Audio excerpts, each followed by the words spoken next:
Olá, muito bom dia. Seja bem-vindo ao programa Dialogando, aqui nos estúdios da TV Diário de Campos. É um prazer imenso receber você e esperamos que você se sinta à vontade entre nós. Que Deus te abençoe.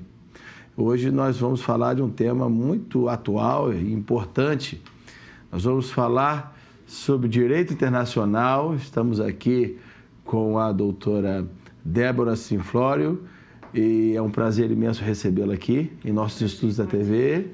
Estamos aqui também com o pastor Lincoln Menezes, que nos ajuda aqui, coopera com a gente na apresentação do programa. Pastor, coach, é um prazer mais uma vez estarmos juntos aqui.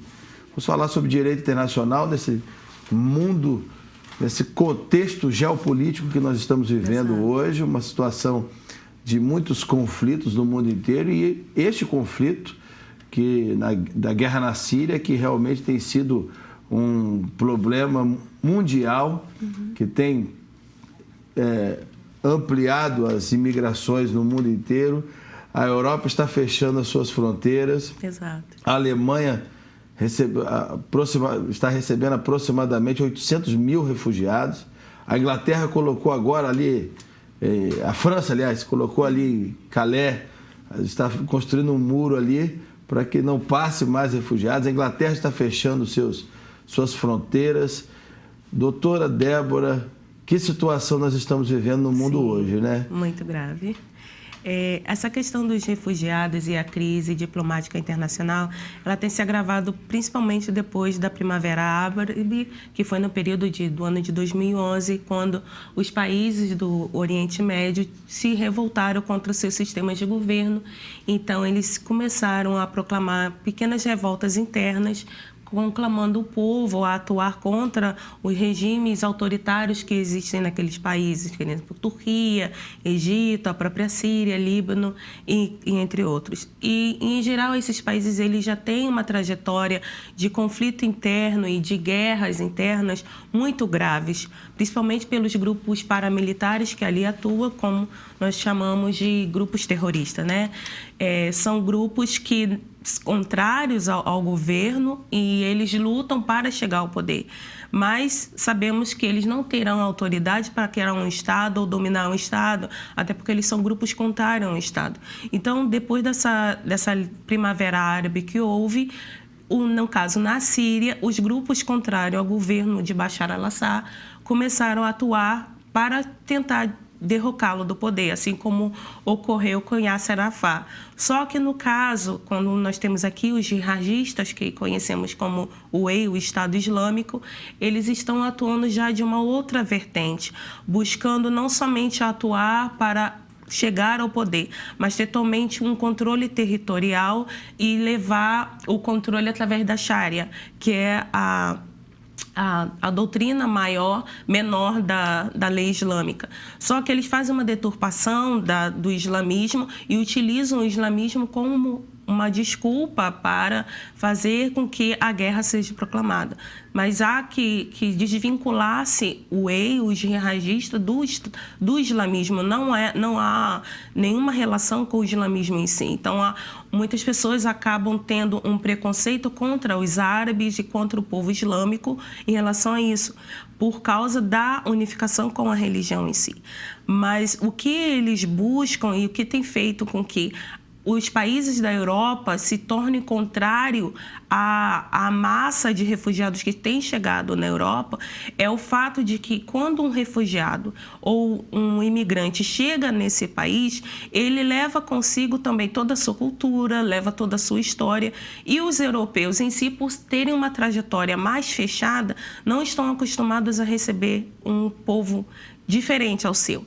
Então, também há uma dicotomia no fato de que quando essas pessoas se vão para a Europa, no caso aqui estamos tratando da Europa, eles chegam lá e tentam implementar a sua cultura. E isso vai de encontro à cultura própria do povo europeu. Mas isso não seria ruim?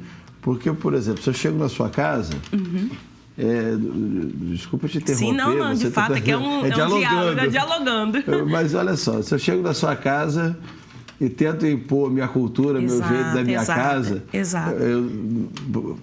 A regra da etiqueta, pelo menos, é assim. Você chega na minha casa, você primeiro vê qual é o costume da minha casa, e aí, a partir daí, você se adapta àquela questão, né? Claro. Você impor isso num país que, na verdade, já fez uma coisa boa, que foi te receber. Você estava numa situação difícil no seu país. São duas questões que eu gostaria de perguntar a você. Elas parecem paralelas, mas não são. A primeira, ao invés de receber... Claro que deveria receber porque a situação lá é difícil. Mas a intervenção lá para manter justamente as pessoas lá, trazendo princípios democráticos, princípios de soberania do povo e tudo mais, não seria melhor do que receber em si? Segundo, você analisar também o fato de que você visita, você não pode impor um costume a um grupo que já está ali estabelecido, é um outro país, não é? Claro, aí nós trabalhamos com duas vertentes. A questão há uma necessidade urgente de fortalecimento dos estados que estão sofrendo guerras e pós-guerras. No caso, a Síria, Nigéria, com o Boko Haram lá, que também tem uma grave crise humanitária. E são povos que estão se deslocando, no caso, para a Europa, para o Brasil e outros países da América e até Oceania. Mas a questão não trabalhar em somente o fato da relocalização dessas pessoas na Europa, mas eu entendo que principalmente é necessário o fortalecimento desses estados, com a reestruturação desses estados no seu sistema político e econômico-social, para que esses refugiados possam retornar ao seu país e restabelecer o seu costume e a sua vida. Porque por mais que seus países, no caso a Europa em si, com seus diversos países, realojem essas pessoas, criem vilas próprias para que essas pessoas possam viver, elas demorarão anos para se acostumarem com o seu país. Primeiro, porque possuem sua cultura própria. Segundo, não tem a possibilidade de trabalhar porque são países que já estão atravessando questões econômicas sérias. A Alemanha, por mais que seja um país fortificado economicamente, passa por questões econômicas sérias também, e os países ao seu redor também estão passando por políticas sérias. Então, aí, alguns até bem piores. Bem piores. Então, para um chefe de Estado, acontece o problema. Ele tem que passar para a sua própria população interna produtos básicos, saúde, educação, política, garantir todos esses serviços. E também garantir esse serviço para a população que não é do seu pertencente ao seu país. Então, trabalhamos aí com refugiados e imigrantes de outro país. Digamos assim, quando eu morava na Espanha, então, o governo espanhol também tem que garantir esses serviços básicos para eu, que sou estrangeira lá. Não sou uma refugiada, mas sou uma imigrante. Então, é muito complicado defender a tese de que todos os países europeus, vamos levar os refugiados para o Brasil, vamos levar os refugiados para a Argentina, não importa. Isso não irá fazer com que esses refugiados tenham os seus direitos garantidos. Isso é utopia. Pensar dessa maneira é utopia. Por quê? Porque a chegar a um ponto que todos esses países não terão a condição econômica suficiente para garantir as necessidades básicas internas, externas e ainda mais dos refugiados. Então, isso é uma utopia. A questão necessária é refazer com que o sistema democrático de cada um desses países que estão sofrendo com conflitos armados seja restabelecida. Esses governos autoritários que estão fazendo com que o povo seja cerceado nos seus direitos básicos possam ser realmente removidos e, assim, hajam novas eleições ou haja uma nova democracia e o povo possa acreditar no seu país, no seu estado em si e possam retornar e que seus direitos sejam salvaguardados. Porque não existe nada melhor do que viver no seu país. Não, né? Nada melhor do que viver no seu país. Você viveu fora. Exato. Mas é interessante essa parte que você falou sobre a convivência na Espanha. A gente queria saber também a respeito de um congresso internacional que você desenvolveu junto com seus professores, coordenadores que te orientaram, mas foi tema de notícias aqui no Brasil sobre alguns doutorandos que estavam realizando um congresso internacional. A gente queria saber o que se passou, se essa questão de justiça internacional foi abordada, se esses tópicos relevantes que nós estamos falando aqui sobre imigração, se foram mencionados lá, e como é que foi construir um congresso internacional na universidade em que você é aluna. Então, nós tivemos um congresso em maio deste ano, tratamos sobre diversos temas, entre eles imigração, justiça internacional, conflitos internacionais e outras áreas do direito, como ambiental, economia em si. Envolveram diversos alunos e doutorandos e mestrandos do Brasil, da Europa, países como Portugal, Espanha, Alemanha, Inglaterra e países também como México, Argentina, Chile e Equador. Tivemos diversos alunos, juízes, promotores, delegados envolvidos nesse projeto, que foi permitir com que essas pessoas tivessem visibilidade, ou seja, pudessem apresentar suas ideias em um pequeno espaço de tempo. Então, esse projeto se chamou CondiTrans, primeiro Congresso de Direito Internacional, ocorreu na Universidade de Salamanca e já temos projeto para o próximo ano. E eu queria agradecer ao o pastor Lincoln e o professor também, mestre, pelas palavras de coach que foram de grande valia para a elaboração do congresso, foram de grande incentivo para mim e para os meus amigos. Então, quero deixar registrado aqui a agenda que nós entregamos no congresso. Essa agenda foi um pequeno símbolo do congresso, do CondiTrans, e esperamos tê-los conosco no próximo CondiTrans, que deverá ocorrer em 2017, meados do ano. Bem, trataremos isso a seguir. Eu que agradeço, Léo. Muito bom. Deus abençoe você. Obrigada. Nos seus próximos trabalhos. E existe alguns preletores daqui do Brasil que foram realizar esse congresso lá? Do Brasil foram professores de distintas universidades, Mackenzie, PUC, FGV, que saíram do Brasil e foram palestrar lá. Também tivemos alguns professores renomados como Marinoni, que esteve nos apoiando e está nos apoiando junto à revista Thompson, agora para a publicação da revista. E os demais foram mais professores da Europa em si. Parabéns. Interessante, muito bom. Voltando à questão aqui da imigração e de tudo mais, tivemos agora, nos últimos meses, os atentados na França, essa ebulição toda. Isso não acaba gerando, assim, uma repulsa a uma religião islâmica, especialmente na Europa? Você vê que há pouco tempo eu estava lendo um noticiário que a Merkel, primeira-ministra da Alemanha, ela pede para que todos voltem a ler a Bíblia, os alemães voltem a ler a Bíblia. Ela, inclusive, é filha de pastor, né?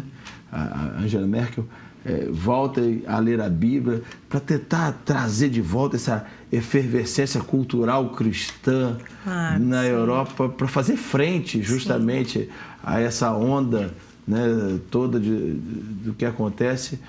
Você acha que a religião, nesse sentido, ela pode ser um fator de unificação do país em relação por uma questão meramente cultural mesmo? Ou você acha que, nesse sentido, a religião se torna um ponto perigoso ali que pode gerar uma guerra tremenda justificada por questões religiosas? Então, nós temos aí bons conflitos e bem sérios, né? Porque nós estamos tratando do cristianismo e do islamismo, né? Para eles, né, no caso os jihadistas, eles querem impor, não é nem declarar, mas impor o Islã de uma forma distorcida do Islã. Querem com que as pessoas levem o Islã a toda força e para isso utilizam a força. Mas nós que somos cristãos entendemos que não é isso que Jesus, né? Quem é Jesus quem conhece o Senhor sabe que isso não é de Deus, e o Senhor busca a paz, o amor, a reconciliação e busca justamente isso. Mas infelizmente eles não conhecem essa verdade, todavia ainda não conhecem. Em nome de Jesus, que um dia venham conhecer.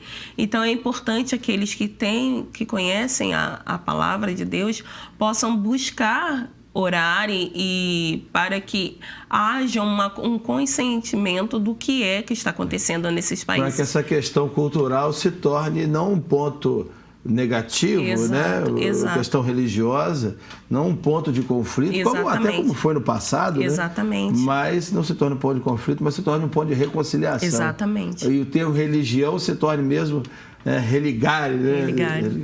Vem cá, e o Brasil com relação a isso tudo aí? Como é que você percebe o Brasil? Teve aquela declaração do diplomata israelense que o Brasil continua sendo um gigante econômico e um anão diplomático. Você concorda com a palavra dele? O Itamaraty sempre muito cordial. Sim. Nos últimos anos, inclusive, eu gostaria até que você falasse sobre isso. Nos últimos anos, nós vemos uma postura do Itamaraty se distanciando um pouco dos países liberais e democráticos, das maiores democracias do mundo, e se aliando a países que estão tendo um viés um pouco mais totalitário, como a Venezuela, por exemplo, sim. como a Bolívia, né? Inclusive o Irã, o Irã, né? E se distanciando de países de democracias sólidas. Como é que você vê isso? Você vê isso com um certo receio? Você vê isso como algo natural do jogo dos interesses geopolíticos do Brasil? Como é que você vê essa questão toda? O problema do Brasil, e não somente do Brasil, mas nós, como brasileiros, nós somos um povo muito conformista. Nós aceitamos o que vem com muita facilidade, não somos um povo tendencioso a criticar. E isso é muito visível nas relações diplomáticas. Isso nas relações lá fora, né? Nas relações dentro de nós. Não, mas quando você passa a observar as relações políticas internacionais, nós passamos a ver como nós, brasileiros, aceitamos com muita facilidade isso, e isso interfere no âmbito interno também. É porque muitas vezes nós não damos conta de como nós acabamos a aceitar com muita facilidade determinadas coisas. E isso, no caso já no âmbito diplomático, é algo muito corriqueiro, que tem acontecido com muito corriqueiro nos últimos anos. O Brasil tem sido realmente um anão diplomático, porque por maior que seja, pela a força que ele tenha, e é um gigante, o Brasil ainda não se descobriu como um gigante político e econômico que ele é. Ele ainda não se descobriu e esperamos que possa se descobrir. Mas ele, digamos assim, é um país em cima do muro. Ele não toma as palavras corretas, fica assim em cima do muro para se manter no equilíbrio. Eu não vou para a direita, nem vou para a esquerda. Vamos ver quem está ganhando nesse terreno. Eu vou seguindo esse, e vou seguindo esse. E o que acontece é que ele não se manifesta de uma forma correta, porque ele vai fazendo um joguinho. Até que ponto esse joguinho será favorável para o nosso país em futuros próximos? Isso interfere nas questões de credenciamento no país em relação aos outros países e confiança. Por exemplo, os Estados Unidos ou Inglaterra, até a própria Alemanha, começam a criar uma certa desconfiança diplomática em relação ao Brasil, quando ele começa a se aliar de maneira de esquerda com países que estão levando uma política ideológica contrária à soberania de um povo. E isso pode fazer com que relações diplomáticas como Israel ou outros países comecem a ficar desequilibradas. Quando países que, no caso, agora com o impeachment do Brasil, países comecem a solicitar o retorno de seus diplomatas porque não concorda com a política adotada no seu país. Então, isso acaba sendo um jogo perigoso. E enquanto o Brasil não se posicionar de uma maneira mais coordenada, mais sólida diplomaticamente, teremos uma situação que futuramente poderia ser drástica. Isso realmente...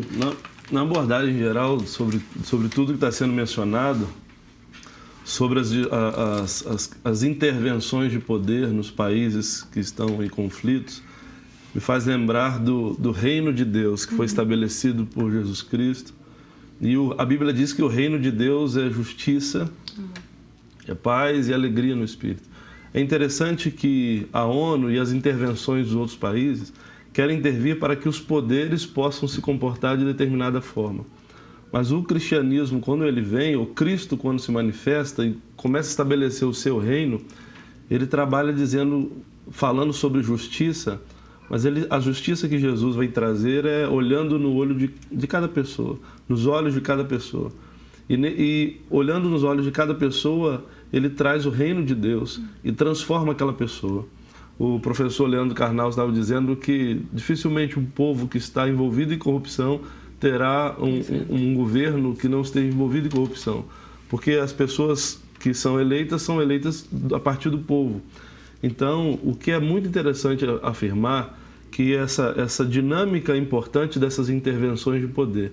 Porém, o que realmente vai fazer a diferença é quando cada homem, cada pessoa, cada mulher, né, puder tirar a corrupção do seu coração. Sim. E para isso, não adianta só umas questões filosóficas ou aquele jogo de poder, mas há necessidade da intervenção de algo que realmente transforme a vida do homem. É como um exemplo do filho que estava incomodando muito o pai, e o pai, para dar uma tarefa para ele, pega um jornal muito grande, acha um mapa do mundo e rasga e picota todo aquele jornal e fala: toma, vai colar e coloca tudo certinho, esse quebra-cabeça que eu fiz para você, só quando você terminar você retorna. E aí o pai: agora eu vou ter tempo para poder, né, estudar ou fazer os meus afazeres. E aí o menino volta com velocidade, em 7 minutos ele já retorna, ele olha aquele mapa do mundo todo colado, totalmente montado, ele diz: meu filho é um gênio, está tem a idade e consegue montar todo mundo, consegue construir e unir as partes do mundo. Aí ele: filho, como é que você fez isso? Aí o filho vira o jornal e fala: atrás do jornal, pai, tinha um homem. Eu consertei o homem e ajustei o mundo. Então eu acho que a grande interferência e vendo grandes nomes se referindo à Bíblia, se voltando à palavra de Deus, é que somente em Jesus Cristo e o Evangelho de Jesus Cristo é capaz de trazer, é capaz de consertar o homem. E somente a partir do homem, isento da corrupção do coração, pode transformar o mundo. Então, quando Jesus nasceu e veio, ele não veio num domínio de poder, ele não veio mudar o sistema econômico, Jesus não veio mudar o sistema político. Jesus nasceu numa manjedoura e começou de um a um dizendo: é chegado o reino de Deus. E o reino de Deus é justiça. O reino de Deus é paz. Então, Jesus, como líder, teve um ótimo desenvolvimento, porque ele olha nos olhos de cada um e propõe a mudança. Quero encerrar essa fala com a vida de Zaqueu. Acho que Lucas 19 descreve muito bem esse texto, quando Zaqueu, cobrador de impostos, ele começa a desejar ver Jesus. Então, mesmo sendo rico, enriquecendo ilicitamente, ele não se achando por bem chegar próximo a Jesus, ou poderia ser até no meio da multidão ali, apedrejado ou empurrado, ele sobe numa árvore difícil, e ele, sendo de baixa estatura, sobe numa árvore para que pudesse ver Jesus. E aí Jesus olha para ele e diz: desce depressa que hoje eu vou estar na sua casa. Eu imagino ele como um ministro do tesouro ali, né? Para subir numa árvore, você vê um executivo subir numa árvore, ele tem que deixar o orgulho ao pé da árvore, né? Então, eu vejo que Jesus conseguiu ver a vontade dentro do coração daquele homem de repente, de uma transformação, de repente, ter alguma transformação interna. Aí Jesus vai na casa dele. A Bíblia não cita muita informação sobre o que eles estavam conversando, mas, de repente, ele diz assim: se eu tiver roubado alguma coisa de alguém, se eu tiver roubado qualquer coisa de algum pobre, eu devolverei 4 vezes mais. Aí Jesus diz: hoje veio salvação nessa casa. A corrupção saiu do coração dele. E começou nas ações sociais a sua intervenção. Ele batia a porta das pessoas não mais para cobrar, mas para pedir desculpa e devolver os seus recursos. O que aconteceu? Qual o sistema político que foi interferido? Não houve intervenção no sistema político. O que houve intervenção é no coração do homem através do Evangelho, do reino de Deus, que traz justiça, que traz paz e que traz alegria no espírito. Então a solução para o mundo não é só bons gestores. A solução para o mundo tem a influência de Cristo, porque é a transformação do homem comum no seu interior para a projeção de uma sociedade viva, limpa, na presença de Deus. Esse é o grande Bom, conceito. nós estamos aqui chegando já, caminhando para o final, e a gente gostaria de terminar essa questão toda, depois dessa abordagem belíssima aí. O problema não está nas questões das políticas e nos sistemas, mas está no coração do homem. Esse é o maior problema realmente, sem dúvida. Você falou agora há pouco sobre a questão do Brasil, que o Brasil fica meio em cima do muro, mas não é justamente porque nós temos um perfil de receber gente do mundo inteiro para morar aqui, para viver aqui. Eu fui a Foz do Iguaçu alguns meses atrás, e lá em Foz do Iguaçu tem a maior colônia árabe da América Latina, se eu não me engano, e eu perguntei a um taxista, como é que é a relação deles aqui? Olha, rapaz, aqui a relação nossa é ótima, porque eles fazem... Aqui é o seguinte, eles vêm aqui para trabalhar e não arrumar confusão, então tá tudo certo. Enquanto tiver assim, tá tudo certo. Quer dizer, então, da mesma maneira, deve pensar de cristãos que vão para lá, para o lugar lá. Eles não arrumando confusão e ficando aqui, tá tudo certo, está tudo bem. Né? Você não acha que essa postura, justamente porque a gente recebe muita gente, recebemos agora um grande evento, estamos recebendo a Paralimpíada, recebemos a Copa do Mundo, mas essa questão dessa cordialidade, você acha que isso existe realmente ou na verdade, isso é só camuflado, essa questão toda? Justamente por isso a gente fica em cima do muro. Não, o brasileiro, nós como brasileiros somos um povo muito amável, isso é fato. Estive com outros povos, conheço pessoas de outras nações e, de fato, nós somos um povo muito amável, somos um povo muito receptivo. Isso é característica nossa mesmo. Quando eu falo que o Brasil fica em cima do muro, é porque, fazendo uma comparativa com outros países, não precisa ir para a Europa, mas com outros países da própria América Latina... Que tomam posição, né? Digamos assim, a Argentina, vamos pegar a Argentina, que está bem próxima ao Brasil. São países que tomam posição. Independente de receberem, são países também que recebem e receberam muitas pessoas, continuam recebendo, mas adotam posição. O brasileiro não. Dependendo de alguns assuntos, ele... vamos ver, vai deixando, vamos vendo que isso... não tem problema. E isso é uma postura mais conformista. Sim. Então, nesse sentido que eu falo que fica mais em cima do muro. Pastor Lincoln Menezes, foi um prazer recebê-lo aqui nesta manhã. Doutora Débora Simflório. Muito obrigada. Prazer imenso recebê-lo aqui. Eu que agradeço. Nós estamos chegando ao final do programa Dialogando. Nós queremos agradecer a sua presença aqui entre nós, queremos agradecer a sua atenção. Que Deus te abençoe, te dê um final de semana de paz, de bênção, e lembre-se, transforme o homem ajuste o homem para transformar o mundo. Que Deus te abençoe. Tchau.